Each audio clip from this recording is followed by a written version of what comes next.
اگلے باب کی طرف آتے ہیں، باب مطل الغنی غلم، مالدار کا قرض کی ادائیگی میں تاخیر کرنا ظلم ہے۔ اس سے پہلے کہ میں حدیث ذکر کروں، ذرا ہمارے وہ بھائی بہن ذرا توجہ فرمائیں۔ مالدار سے مراد جو قرض کی ادائیگی پر قدرت رکھتا ہو اور اس کو ادا کرنے کے بعد کوئی پریشانی نہیں ہے، تو یاد رکھیں کہ پھر ہمیں دیر کرنا یہ ظلم ہوتا ہے،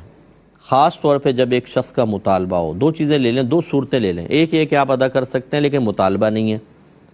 ایک یہ ہے کہ ادا کر سکتے ہیں اور سامنے والا کہہ بھی رہا ہے یار مجھے پیسے دے دو، مجھے ضرورت ہے، میرا قرضہ لوٹا دو۔ یہ جو دوسری صورتحال ہے کہ آپ دے سکتے ہیں اور بیچارے کا مطالبہ اور پھر نہیں دیتے، یہ تو بہت ہی بڑا ظلم ہے۔ کیوں نہیں دے رہے آپ؟ تو بعض لوگ ہوتے ہیں کہ ان کو پیسہ دوسرے کا پیسہ ہے، آپ نے قرض لیا تھا، اس نے بھی تو اسی طرح اپنے دل کا ایک دل کے قریب چیز کو آپ کے حوالے کیا تھا، اس کو بھی ایک بوجھ محسوس تو ہوا ہوگا۔ اب حیرت یہ ہے کہ جب آپ اسی کا پیسہ دے رہے ہوتے ہیں تو بعض لوگوں کو وہ دیتے ہوئے بڑی تکلیف ہوتی ہے کہ یار اگر 10 لاکھ روپے ہیں اور ایک ہزار کے نوٹوں کی گڈی 10 گڈیاں پڑی ہوئی اتنی ساری، یہ میں اٹھا کے دے دوں اس کو؟ ارے بھائی اسی کا مال ہے، جب لیا تھا تب اس کا دل نہیں کھینچا ہوگا ایسے بیچارے کہ یار میں دے رہا ہوں، اس نے تو آپ کو دے دیا۔ پیمنٹ ڈیلے کرنا، بیچارے 10 فون کر رہے ہیں، چکر لگا رہے ہیں، ان کے آدمی آ رہے ہیں، بیٹھ رہے ہیں، ان کو آدھا پونا گھنٹہ بٹھا کے رخصت کر دینا۔ اسی طرح خود عمرے کرنے جا رہے ہیں، ورلڈ ٹور پہ جا رہے ہیں، دوسرے کا قرضہ ادا نہیں کر رہے ہیں، رشتہ دار منہ دیکھ رہا ہے بیچارہ، اپنی پراپرٹیاں بڑھا رہے ہیں، اپنے کاروبار بڑھا رہے ہیں، اپنی ایک دکان سے دوسری دکان کر لی ہے، اس کا قرضہ ادا نہیں کر رہے،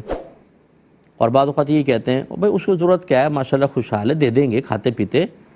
اور آپ کو اسی طرح انتقال ہو گیا تو پھر پتہ چلے گا کہ یہ مال کی محبت، کہ جس مال کو آپ اس کے حقدار کو دیتے ہوئے دل تنگ ہوتا محسوس کر رہے تھے، یہ کس قدر نقصان پہنچائے گی۔ اس لیے جو میرے بھائی بہن دیکھ رہے ہیں، خدا را اگر اللہ نے آپ کو قدرت دی ہے، ایک لمحہ دیر نہ کریں۔ ہونا تو یہ چاہیے کہ اگر آپ کے پاس قرضہ ہے اور آپ کے پاس زیور ہے، زیور بیچ کے قرضہ ادا کریں،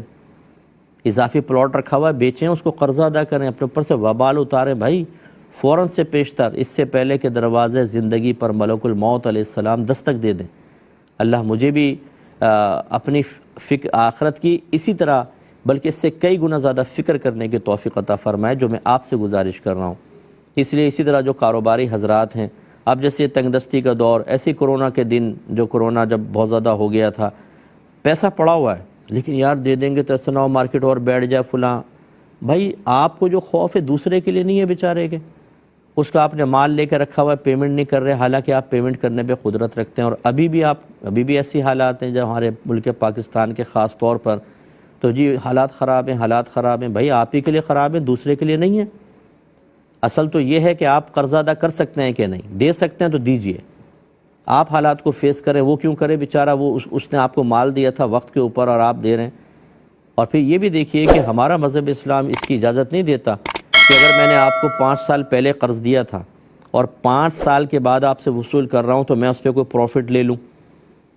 اگرچہ ہم نے حدیثیں پڑھی کہ نبی کریم صلی اللہ علیہ وسلم نے جب قرض ادا فرمایا تو فرمایا جو اس نے اونٹ دیا تھا اس سے بہتر اونٹ اس کے حوالے کر دو۔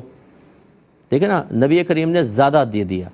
تو اگر فرض کر لیں کہ آپ نے مجھے 5 لاکھ روپے قرضہ دیا تھا 10 سال پہلے، آج اس 5 لاکھ کی ویلیو زیادہ ہو گئی، تو میں اپنی خوشی سے آپ کو کچھ زیادہ دے دوں، بہت اچھی بات ہے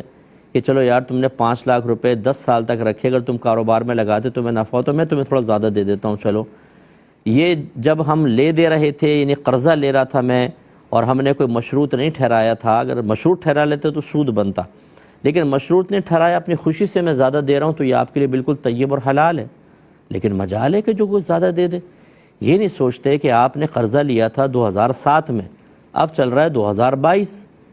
اگر یہ قرضہ یہ پیسہ اس کے پاس ہوتا کتنا وہ انویسٹ کر کے اپنا کما لیتا، اور اب اس کی ویلیو کتنی بن چکی ہے۔ آپ تو وہی قرضہ دیں گے، 5 لاکھ تھا تو 5 لاکھ ہی دیں گے، اور اس وقت کا 5 لاکھ آج کا 5 لاکھ تو 1 لاکھ کے برابر ہو گیا۔ اتنا اس نے آپ کے لیے نقصان برداشت کیا، اتنا عرصہ صبر کرتا رہا۔ بعض اوقات تو گھر والے تانے دے رہے ہوتے ہیں، اور دو قرضہ، گھر میں پریشانی ہے، وہاں پیسہ پھنسا ہوا ہے، وہ بیچارے، اور ذرہ برابر مروت نہیں ہوتی ہے اس قسم کے لوگوں کی کہ قرضہ ادا کرتے ہوئے الٹی 2 باتیں سنا دیتے، تمہیں لو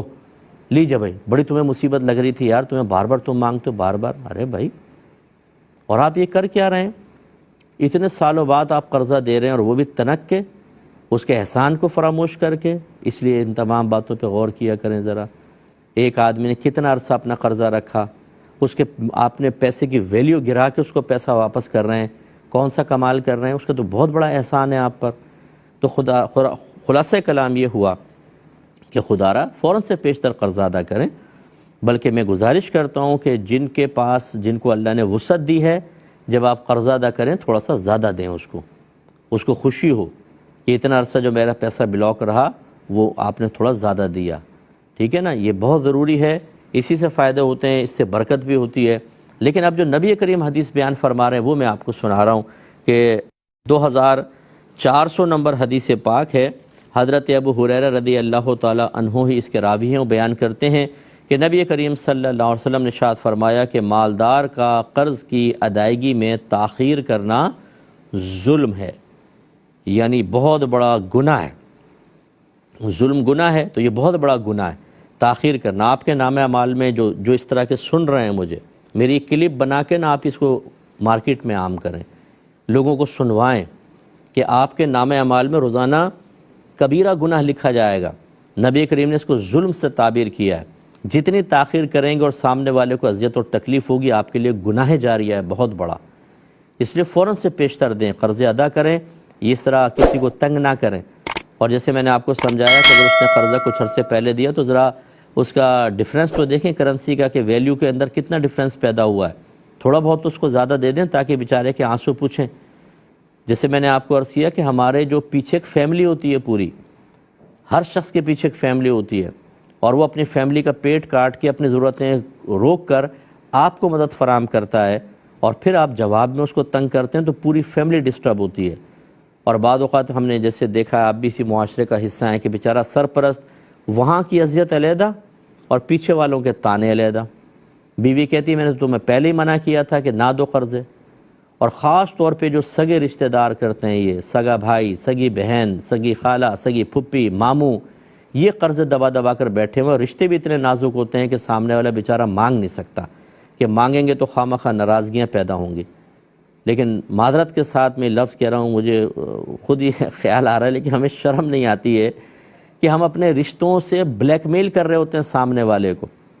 اگر اللہ نے آپ کو کوئی رشتہ ایسا دے دیا ہے کہ سامنے والا اس مروت میں خاموش ہے، تو اس کا مطلب ہے اس کو رشتے کو ڈھال بنا کے اس کو کچلتے چلے جاؤ، اس بیچارے کی چٹنی بنا دو،